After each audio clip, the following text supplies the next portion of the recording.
Hi, my name's Darren. I'm going to show you how easy it is to install Home Assistant on a Raspberry Pi. Home Assistant has had a very good 12 months, and at the beginning of 2022 it is now easier than ever to get it up and running. Hopefully this guide will help some of you who haven't tried Home Assistant yet. I've been involved with smart home technology for a number of years. I tried Home Assistant, or Homeassistant.io as it was known then, a few years ago. A year ago I picked it up again and was surprised to see how much things had improved. Home Assistant is now the core of my smart home, and I can show you how it can be for you too. First of all, you're going to need a Raspberry Pi. These are fairly easy to get hold of. As an example, at the time of recording this video, the Pi Hut was selling the Raspberry Pi 4 4GB model for £54. Although there are a number of models available, I would recommend at a minimum a Raspberry Pi 4 2GB model. If your budget allows, I would recommend the 4GB model. Home Assistant will run on the Raspberry Pi 3, but you will start to struggle the more devices you add. If you're just trying out Home Assistant, then a Raspberry Pi 3 will be fine. You'll also need some accessories for the Pi. A USB-C power supply at 5 volts that supplies 3 amps or above. A case. As the Pi can run warm, I would recommend one with a heatsink or fan. A micro SD card. I recommend 32GB or above. A way of writing to the micro SD card. There are two methods. You can either use a USB to micro SD card reader, or alternatively, if you already have an SD card slot in your PC or laptop, you can use a micro SD to SD card adapter.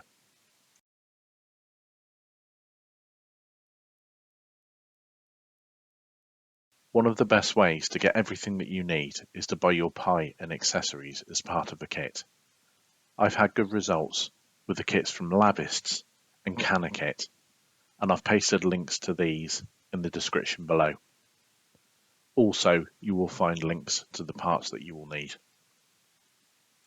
You'll also need an Ethernet cable to connect your Raspberry Pi to your router. Although Home Assistant supports wireless connections, for reasons of reliability, it's recommended to use a direct connection.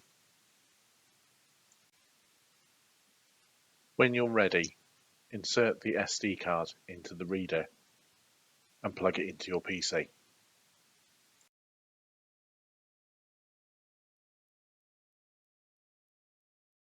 We need to download a program called Balena Etcher. This will download the Home Assistant image and write it to your SD card. To download Balena Etcher, go to your address bar and type in balena.io/etcher. I've also included a link to this in the description below. The download link for Windows is the green button in the middle of the screen. For Mac and Linux download links, click the down arrow at the end of that button.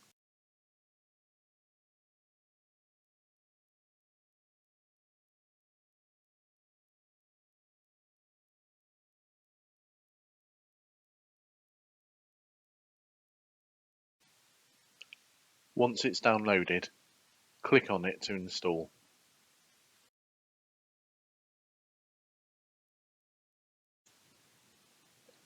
Once it's installed, open it.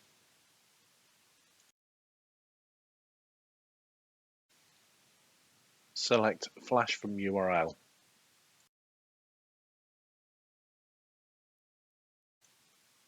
We will need the URL of the latest Home Assistant image.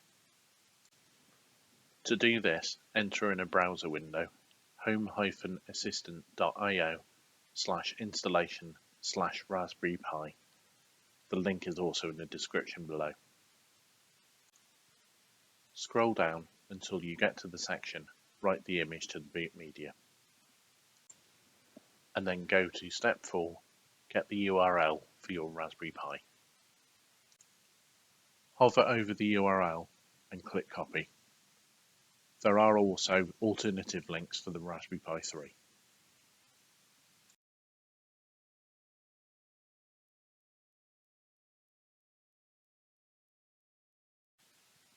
Go back to Berliner Etcher and paste. Click OK and the image will start downloading.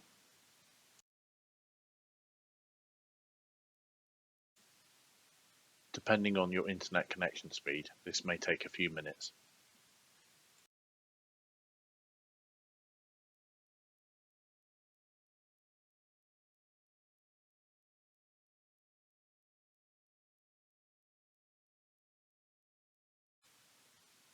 Once it's downloaded, Berliner Etcher will take you back to its main screen. Click on Select Target. You'll be shown a list of removable drives that have been identified. This is the point where you need to be careful. Berliner Etcher will attempt to detect removable drives and offer these as a destination, so make sure you've removed any such devices like a USB stick or camera. Make sure the one you're selecting is the correct one. The size should match what the SD card size is. Once the correct device has been identified, put the tick in the box and click Select.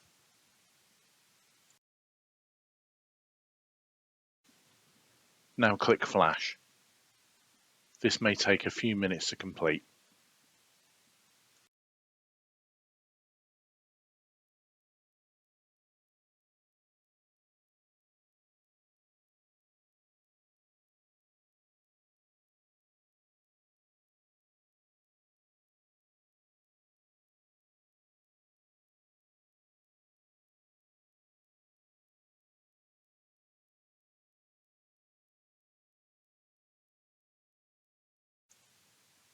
When the image has finished writing, Berliner will display a screen saying Flash complete. If you get this, close Berliner Etcher and eject the SD card.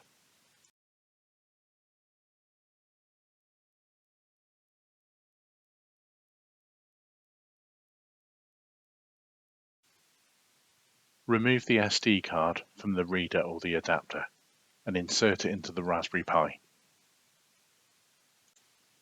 The label side of the SD card with the manufacturer's name faces the bottom of the Pi. The image currently on the screen shows a top-down view of the Raspberry Pi with the USB and network ports on the right. The gold contacts on the SD card should be facing upwards. The card will only go in one way, so be careful.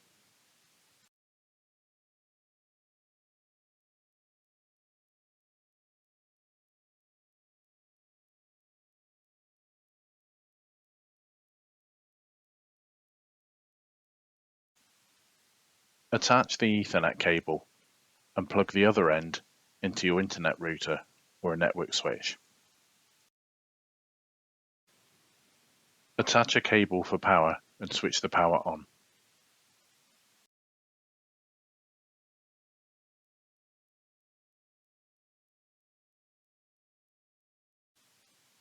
Home Assistant will now boot up on your Raspberry Pi. It needs to do some configuration and may take anything up to 20 minutes.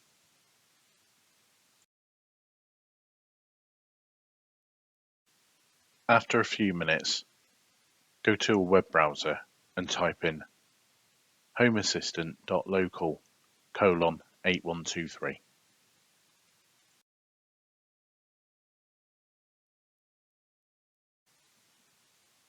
On this screen, fill in the details to create a user account. This user will be the administrator.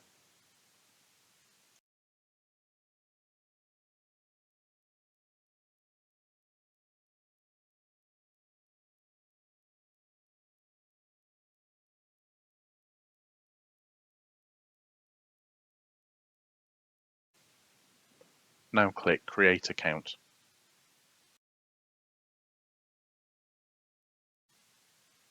The next screen will ask you to name your home. Home is the default. You can change this to whatever you want. You can also set your location, which is used for things like weather reports and geofencing. This won't be shared outside of your network. Click Detect. If all is well, you should see your neighborhood. If it's incorrect, use the zoom in out buttons and drag the map. If your location was detected correctly, your time zone should also be accurate. If not, just type it in. For instance, if you're in the UK, type in Europe/London. Your elevation is how high above sea level you are. If you don't know this figure, leave it at 0. Your unit system, metric or imperial. If you're in Western Europe, it will tend to be metric. For currency, because I'm in the UK, it's GBP.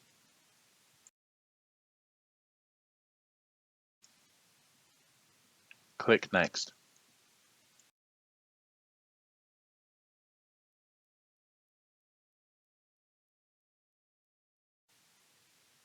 The next screen is completely optional. You can share information with the Home Assistant developers.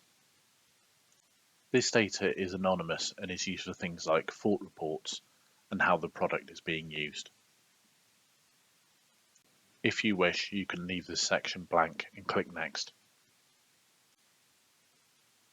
On the next screen, you'll see a summary of devices and services that Home Assistant has discovered. Don't worry if you don't see a device you know exists on your network. You can always configure this afterwards. If you wish, you can configure these devices now. However, I would recommend clicking Finish and doing this afterwards. The final screen will be much like this one, showing your local weather forecast and a summary of devices. Home Assistant is now installed. There is some further configuration to do, but this will be in another video. If you have any queries, have run into any problems, or simply want to know more, please feel free to leave a comment below. I'll try and answer when I can. If you like what you've seen, please like this video and subscribe to my channel. I often release tutorial videos and reviews of smart home products, and if I can see what type of videos people like, I can release more. If you also click on the notification bell, you'll be alerted as soon as I release a new video. Thank you for watching, and I'll see you in the next video.